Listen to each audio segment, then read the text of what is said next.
Olá pessoal, o meu nome é Adriele, eu sou mestranda da UEPG e hoje eu vou apresentar o caso intitulado Avaliação por Tomografia Computadorizada da Síndrome de Apter.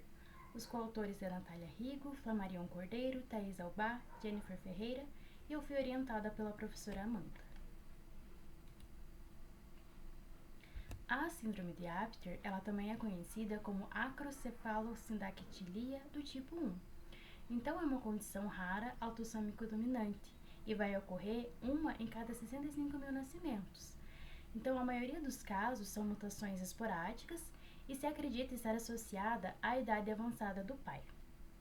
O paciente com essa síndrome, ela tem uma desostose craniofacial, então isso vai comprometer o desenvolvimento do esqueleto craniofacial do paciente. Ele tem uma sinostose coronal bilateral, então ele tem um fechamento, uma fusão precoce da sutura coronal, que vai causar um alongamento e um estreitamento do crânio. E muitas vezes essa sinostose está associada à hipoplasia da face média. O paciente é braquicefálico, então ele tem o osso occipital achatado. Ele tem exoftalmia, que é essa projeção dos olhos para fora. Hipertelorismo, que é o aumento da distância entre os olhos. Normalmente o paciente é estrábico, então os olhos eles não ficam paralelos. E tem sindalactilia simétrica das mãos e dos pés. Então é a junção dos membros.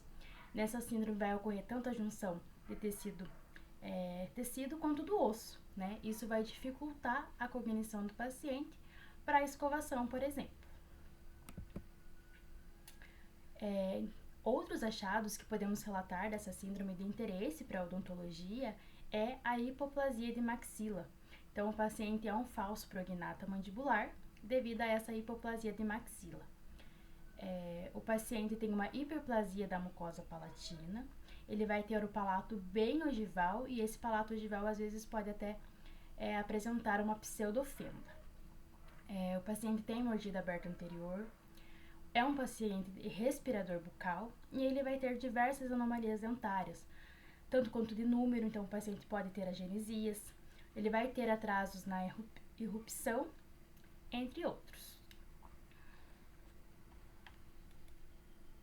Então, o objetivo desse relato é demonstrar as principais características craniofaciais da síndrome de Apter através de um relato de caso.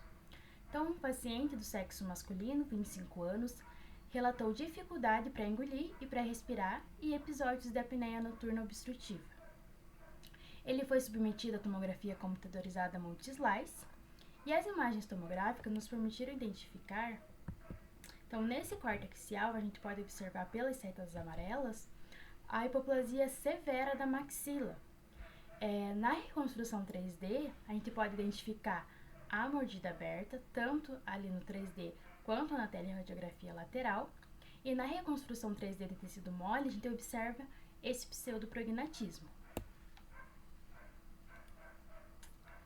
Então, o paciente ele vai ter uma hipertrofia aqui do palato, do palato mole e dos tecidos moles da orofaringe, e isso vai fazer com que reduza essa luz aqui da rino. Então, o que vai explicar a dificuldade que o paciente tem de respirar e de deglutir. E quando o paciente deita, ele vai relaxar essa musculatura e vai explicar os quadros de apneia do sono que o paciente apresenta. Outro achado aqui no corte coronal, a gente pode observar pela seta amarela, é o desvio de septo associado a um esporão ósseo. Então, vai ter uma menor passagem de ar, né? Isso também vai explicar a dificuldade de respirar do paciente.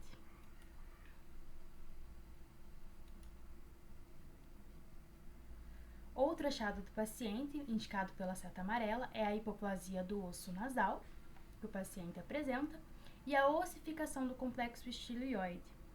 Então, a ossificação do complexo estilioide associada a sintomas clínicos, a gente conhece como síndrome de Eagle.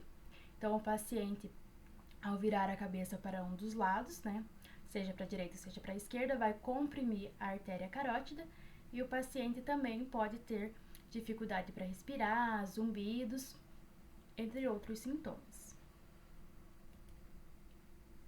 Aqui nessa reconstrução 3D a gente pode observar a fusão dos corpos vertebrais e dos arcos posteriores de C3, C4 e C5 que o paciente apresenta. e a gente consegue observar também no corte sagital uma deiscência do bulbo jugular à direita.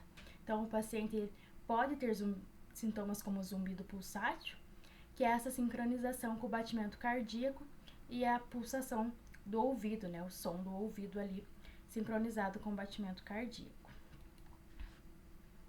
Nessa imagem a gente consegue observar o hipertelorismo, que é essa distância aumentada entre as órbitas oculares.